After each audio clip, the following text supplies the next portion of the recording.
네, 최상병 특검법 재액 표결 결국 부결됐다는 소식 계속 전해드렸는데요. 이 자리에는 박정훈 대령 변호인단인 김규현 변호사 나와 있습니다. 안녕하십니까? 안녕하세요, 김규현입니다. 저희가 그 광고 나간 동안 아주 주요 자료를 입수하셨다는 얘기를 들었는데 굉장한 자료 같은데요. 네. 좀 설명을 좀 해주시죠. 저도 지금 부결이 되고 나서 굉장히 실망해 있었는데요. 예. 그 와중에 부결되고 나서 저희가 이제 박 대령 항명 재판에서 이제 뭐 이종섭 장관 등의 통화 내역 자료를 신청을 했었습니다. 그 자료가 도착했습니다. 그래서 분석을 해봤더니 기록 회수 시점입니다. 8월 2일 박정훈 대령이 뭐 수사 외압을 이제 거부하고 경찰로 기록을 이첩하고 그날 이제 다시 군검찰이 가서 기록을 찾아오지 않습니까? 그 기록 회수한 날 낮 무렵에 윤석열 대통령이 쓰는 번호로 이종섭 장관에게 전화가 3차례나 걸려온 그 내역이 나왔습니다. 아, 그건 엄청난 얘기 같은데요. 그러니까 그 기록을 회수해가기 직전에 전화가 걸려오는 사실을 확인했다는 건가요? 기록 회수를 막 하려고 이제 막 출발하고 뭐 기록 회수를 한 해 만에 하면서 경찰이랑 뭐 이렇게 계속 전화가 오고 갈 그 무렵이거든요. 정부랑 그 무렵쯤인데요. 정확하게는 낮 12시 한 11분쯤입니다. 그때 윤석열 대통령 핸드폰 번호로 이종섭 장관에게 전화가 갑니다. 그 내역이 있고요. 무려 3차례 나갔어요. 12시 11분, 12시 56분, 12시 58분. 그중에 하나는 10분 넘게 통화를 하고요. 기지국은 용산구 한남동입니다. 여기는 윤 대통령 관저가 있는 곳이죠. 그러니까 전화 번호가 윤석열 대통령이 쓰든 개인적으로 쓰는 전화였나요? 윤석열 대통령이 과거부터 사용하던 번호인 것으로 저희가 확인을 했습니다. 그렇기 때문에 윤석열 대통령이 이 전화한 것으로 저희가 이제 생각을 하고 있는 거고요. 일단 하나는 윤석열 대통령이 과거, 그러니까 대통령 되기 전부터 쓴 전화 번호라 이거죠. 그렇게 보입니다. 그걸로 통화가 됐는데 통화 사실도 확인했고요. 그런데 그 번호가 뜬 어떤 기지국이 용산이고요. 한남동. 그러면 이건 윤 대통령 본인이라는 어떤 강한 정황 증거 아닌가요? 증거물 아닌가요? 거의? 그렇습니다. 이제 그러니까 왜 7월 31일 날 경로설이 나왔던 날 경로하면서 이종섭 장관에게 걸려왔다는 그 전화. 그 전화는 대통령실 명의로 된 사무실 전화입니다. 그렇기 때문에 누가 걸었는지 모르죠. 뭐 정확하게 알 수가 없었던 거죠. 근데 그로부터 이틀 뒤에 기록 회수 시점에 전화가 걸려온 거는 이거 핸드폰 번호거든요. 핸드폰 번호인데 윤석열 검찰총장 시절부터 썼던 번호로 확인이 되고 그 번호로 이종섭 장관에게 그것도 이종섭 장관은 우즈베키스탄 출장 중이었습니다. 이때. 그때 왜 3번이나 이렇게 전화를 하는지 우즈베키스탄에 있는 장관한테. 그러면 이 어떤 윤석열 대통령 본인일 가능성이 이렇게 높은 거의 굉장한 증거물 같은데요. 지금까지는 대통령실 개입 정황까지만 나왔다면 이제는 대통령 본인의 직접 개입 정황까지 나오는 상황인 겁니다. 그러면 이게 어떤 대통령이 수사 과정에서요. 이 수사 외압, 이 어떤 일련의 과정에서 직접적인 어떤 피의자가 될 수도 있는 상황 아닌가요, 이거는? 그럴 수도 있다고 볼 수 있습니다. 이 전화 이후에 바로 이제 경찰로 이첩된 기록이 이제 회수되고 막 하지 않습니까? 그리고 나서 박정훈 대령 항명으로 입건되고요. 보직 해임됩니다. 이게 그날 다 이루어졌던 일이거든요. 그렇다면은 대통령 본인이 직접 이런 지시를 한 것이 아니냐 하는 의심이 강한 의심을 가질 수밖에 없기 때문에 이 정도의 범죄 의심이라고 한다면은 대통령에 대한 입건도 가능한 상황이다. 이렇게 평가할 수 있습니다. 이 자료를 어떻게 입수하신 건가요? 저희가 이제 박 대령 군사법원 항명 재판에서 이종섭 장관 등의 통화 내역을 저희가 신청을 했습니다. 그래서 통신사로부터 받아본 거죠. 그래서 저는 이제 특검을 계속 주장해온 이유가 7월, 8월이면 이런 통신 내역이 전부 다 삭제가 돼버려서 구할 수가 없게 되는 거예요. 그러니까 전면적인 수사를 통해서 이런 것들을 조기에 계속 확보를 해야 되는 것인데 저희도 7, 8월이 지나면은 재판부에 이런 거 신청을 할 수가 없는 겁니다. 그리고 저는 이제 굉장히 또 이게 아쉬운 것이 이 통신사에서 이 대통령과 이종섭 장관의 요 통화 내역 자료를 통신사에서는 어제인가 그제 회신을 해준 걸로 파악이 되고 있습니다. 군사법원에다가요. 그러니까 군사법원에는 이 자료가 어제 도달했어요. 가지고 있었다는 얘기죠, 분명히. 근데 이거를 계속 이제 허가를 안 해주다가 오늘 본회의 이후에야 저희가 받아올 수 있었습니다. 특검법 재의결 부결된 다음에요. 부결된 다음에야 저희 변호인단이 이 자료를 입수할 수 있었어요. 왜 이렇게 공교롭게 타이밍이 이렇게 되는 것인지 어제 줄 수도 있었지 않습니까? 아니 오늘 오전에 줄 수도 있었고요. 근데 만약에 그렇게 됐다면 이 자료가 세상에 미리 나갔다면 이제 본회의 때 국민의힘 뭐 의원들의 표결에 영향을 줄 수 있을 우려가 당연히 있죠. 예. 그렇기 때문에 이 자료가 고의적으로 혹시 지연돼서 저희 손에 들어온 것인지 저희는 강하게 의심이 되고, 만약에 그렇다면은 군사법원에도 지금 어떤 외압이 가해지고 있는 것이 아닌가라는 저희는 의심을 할 수 있는 거죠. 그 의심을 하시는 배경에는 이미 어제 들어왔던 자료가 예. 본회의 표결이 끝난 다음에야 예. 변호인 측에 전달된 상황을 보면 그렇습니다. 군사법원이 용산의 눈치를 보고 있지 않느냐, 뭐 이런 의심을 하시는 거죠? 예, 그렇습니다. 예. 자, 예, 이 군사 재판이 그래서 잘 갈 수 있는 것인지 그런 저 의심도 들고요. 예. 그리고 한 가지 또 있는 게, 공수처는 이 자료를 저희보다 훨씬 더 빨리 갖고 확보를 한 걸로 저희가 확인이 됩니다. 확인하셨습니까? 예, 공수처는 당연히 뭐 이런 자료는 진작에 통신사로부터 확보를 했을 것으로 보이고, 이건 수사의 기본이니까요. 예. 예, 당연히 확보했을 것으로 보이는데 이런 자료를 갖고 있었다면은 왜 대통령실이나 이런 데 대한 압수수색을 지금까지 한 번도 하지 않은 것인지. 예.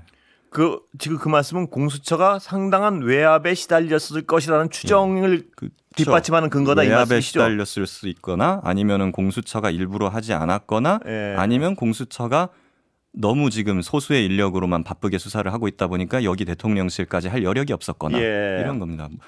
어느 쪽으로 보든 특검이 필요한 거 아니겠습니까? 어느 쪽으로 보든 특검이 필요하다는 어떤 주장에 굉장한 힘을 실는 정황들이라 이거죠. 네네. 예, 공수처가 근데 그 자료, 이 어떤 대통령의 번호, 윤석열 대통령이 과거부터 쓰던 개인 번호로 전화를 국방부 장관에 3차례나 했다. 예. 자료 이첩해서 자료를 다시 찾아오는 날. 예. 이 정도 상황이면 공수처가 왜 가만히 있었을까는 강한 의심을 할 수밖에 없다, 이 말씀이시죠? 당연히 움직여야 되는 거 아니겠습니까? 이 정도면. 예. 엄청난 자료 같은데요. 이게 그럼 다시 한번 좀 그때 상황을 좀 정리해 보면요. 예. 대통령실에서 대통령실에 누군가가 그 공용 전화로 전화를 한 건 며칠인가요, 지금?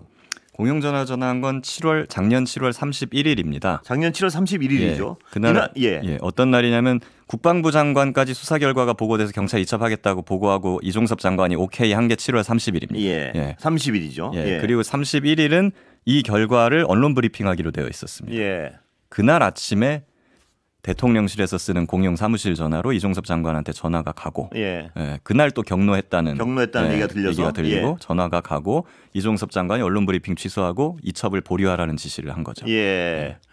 그 경로의 내용은 임성근 사단장을 왜 포함시키느냐, 이런 거였다는 그런 보도고요. 취지였을 것으로 생각이 되는 거죠. 그게 보도 내용이고요. 그렇죠.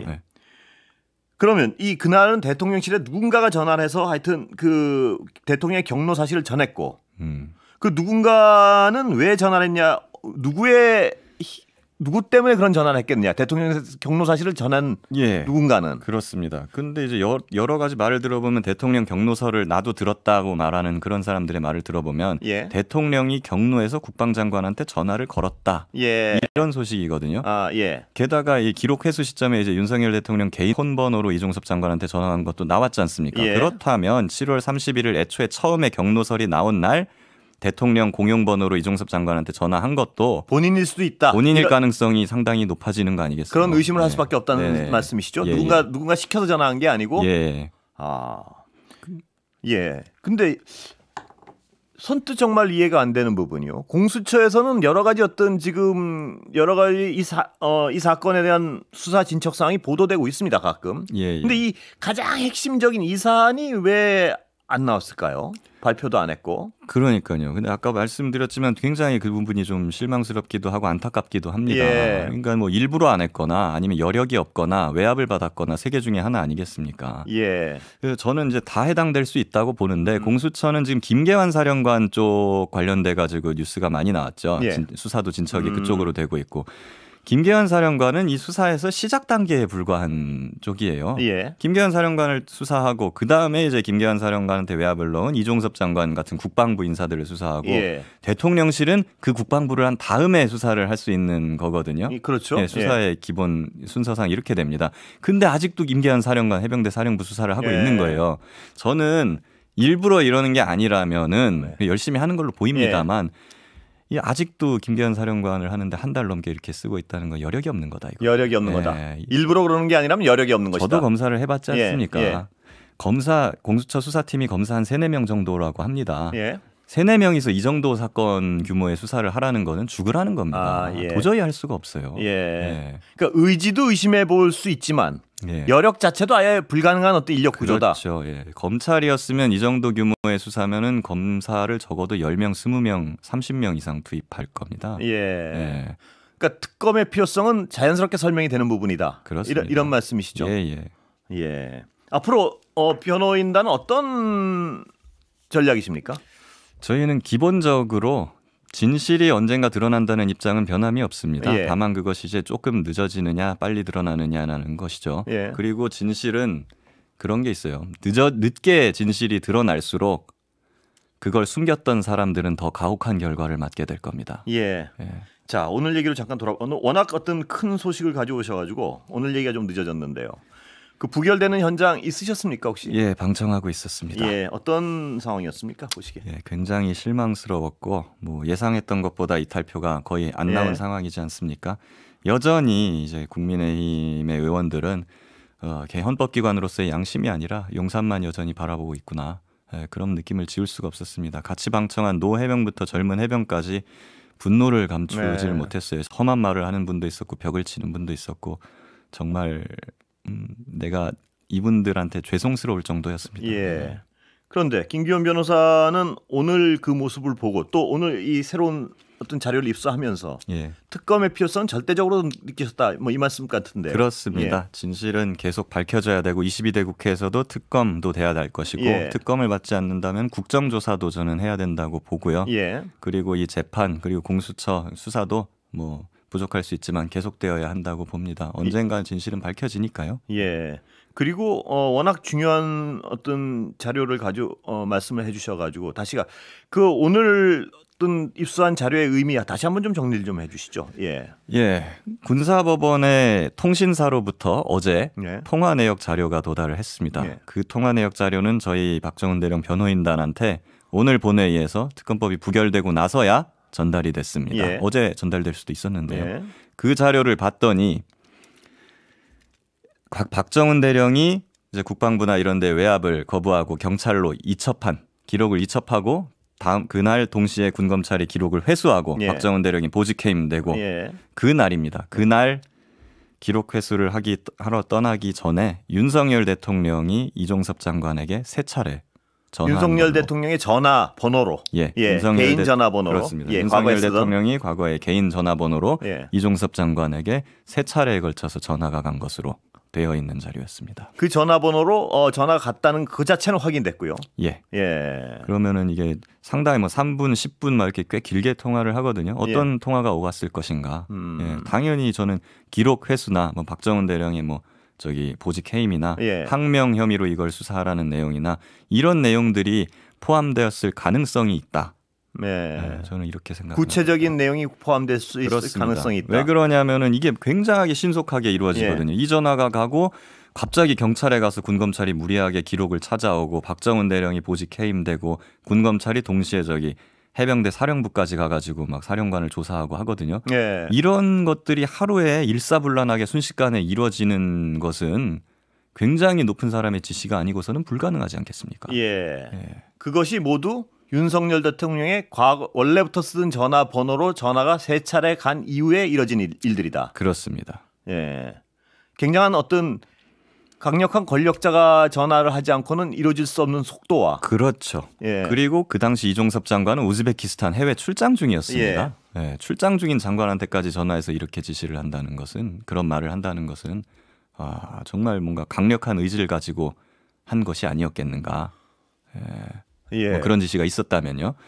그리고 이거 윤석열 대통령이 전화한 것을 추단할 수 있는 내용이 또 하나 있는 게 이게 과거에 쓰던 전화번호라고도 하고요. 또 동시에 이 위치, 기지국 위치, 전화를 건 사람의 기지국 위치가 용산구 한남동 대통령실이 관저가 있는 거기에 근처로 잡힙니다. 여러 가지 정황은 거의 윤석열 대통령 본인이라는 거를 직접적으로 그렇죠. 가리키고 있군요. 지금까지 굉장히 이 사건에 대해서 소극적이고 방어적으로 나서고 특검도 굉장히 무리하게 이렇게 거부하고 반대를 정부 여당이 계속 해왔지 않습니까? 왜 그렇게까지 반대를 했겠는가? 바로 이런 것들을 숨기기 위해서 한 것이 아니냐. 그리고 공수처에는 내일 그 질문이 갈 수밖에 없을 것 같습니다. 이 중요 자료를 확보해 놓고도 왜 여태껏 어떤 수사가 이렇게 지지부진했으며 과연 이 자료를 확보했느냐 했다면 언제 확보했느냐 확보는 한 것으로 추정하시는 건가요? 확인하신 건가요? 확인한 건 아닙니다. 수사의 근데 기본입니다. 이 정도 확인하는 것은. 그러니까 당연히 확보했을 것으로 저도 생각하는 거고요. 제가 검사 출신이니까. 그렇기 때문에 공수처에 확인을 해봐야 되는 것은 이 자료를 확보했느냐, 언제 확보했느냐, 확보를 한 지가 꽤 됐다면 왜 지금까지 가만히 있었느냐. 이런 의문이 남는 겁니다. 그럼 이종섭 장관의 그동안의 어떤 변명들, 여러 가지 어떤 해명들, 이것도 이 자료가 어떤 완전히 확인이 된다면 완전히 배치되는 상황이 벌어지는 거 아닌가요? 그렇죠. 이종섭 장관은 지금 대통령실에 개입이 전혀 없었다. 경로설도 거짓이다. 이렇게 얘기를 하고 있는데 이 수사 외압이나 주요 대목마다 대통령이 직접 심지어 장관한테 전화한 통화 내용이 나왔지 않습니까? 오늘 여기까지 들어야겠습니다. 시간이 다 돼서. 오늘 감사합니다. 감사합니다. 김규현 변호사였습니다.